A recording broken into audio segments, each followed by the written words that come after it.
on anti-bullying legislation. However, a shadow of grief is once again upon this House, following the weekend suicide of Kevin Jacobson. Friends say privately that they were stunned to learn of his death, and they believe that the year anniversary of Cameron's death weighed so heavily on Kevin Jacobson that he couldn't get over the unnecessary and untimely death of his beloved son.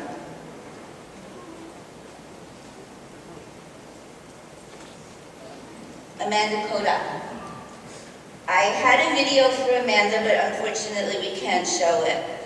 But if you go online, you can find her story in the video that her mother made regarding her suicide.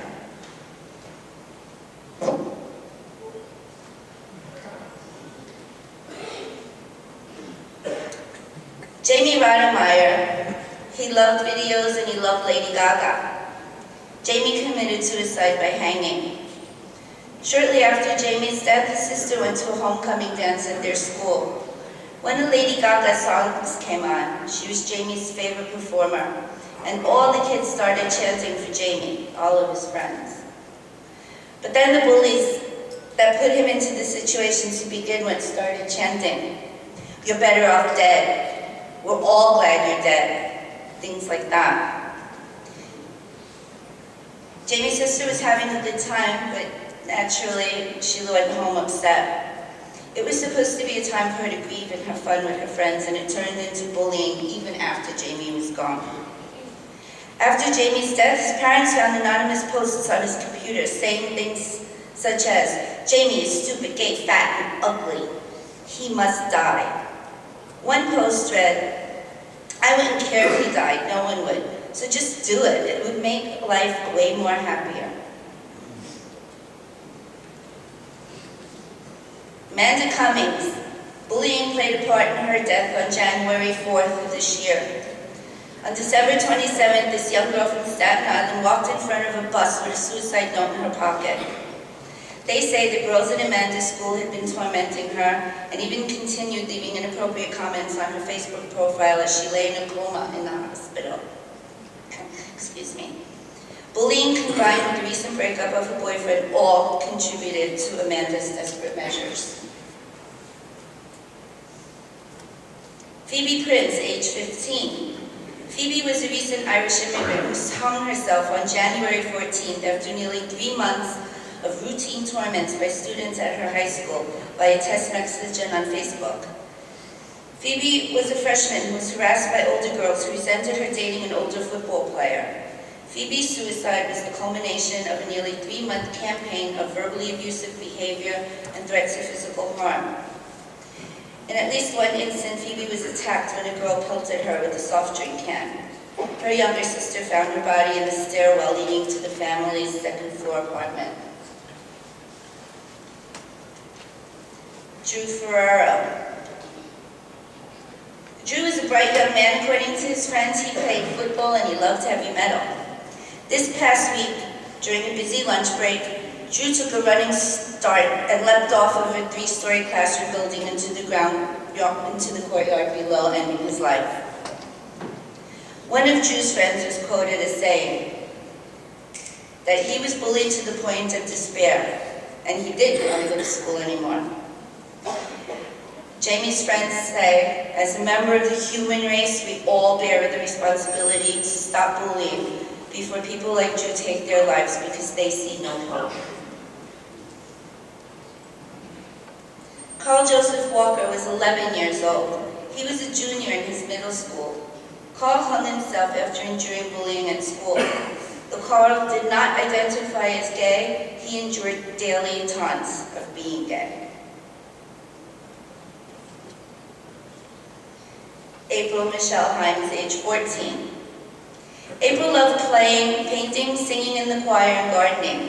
This 8th grader was bullied so badly she missed 53 days of school because she had been teased, harassed, and taunted by her classmates. April's parents found her counseling, but without the harassment at school ending, there was no resolve to her basic problem, bullying peers.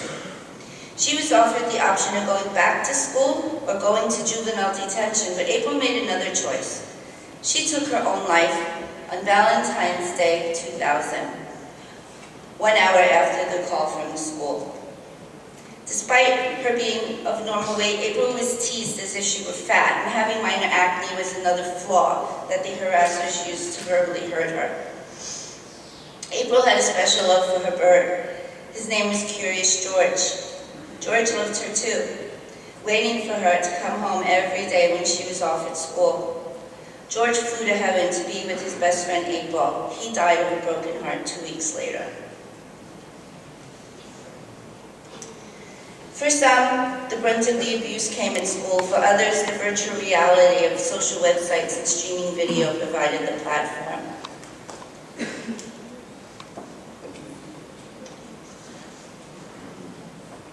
This piece of paper is fine. It's undamaged, it's perfect.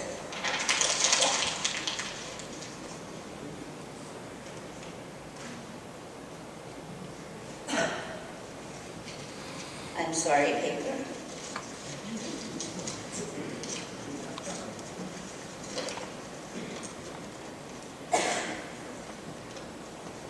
This is what happens when one child bullies another child. Even though I said I was sorry and tried to fix the paper, note all the scars left behind. This paper will never be the same no matter how hard you try to fix it. These represent the words we use. The scars they leave will last forever, and no amount of apologizing will make them go away. Take a few seconds at some point in the day. Find someone who's not a close friend of yours. Maybe someone you even picked on, someone who's different. Say something nice to that person. You may see a nervous shuffle as they prepare to block whatever words might be coming next. But if you continue to genuinely smile at them, you may begin to see them smile. It might not be the brightest light, but instead just a small flicker. That's called a flicker of acceptance, and it means a lot and goes a long way in improving someone's personal self-image. Please remember, we're all responsible for each other. You might not be a bully, but are you the one who sees the bullying and just turns away? Do you stand up for the one being bullied? We need to end the silence. We need to be caring towards each other. The world will not be destroyed by those who do evil, but by those who watch it happen and do nothing. Reach out. Call the National Suicide Prevention Hotline. Call the PFLAG helpline. Call the Trevor Project.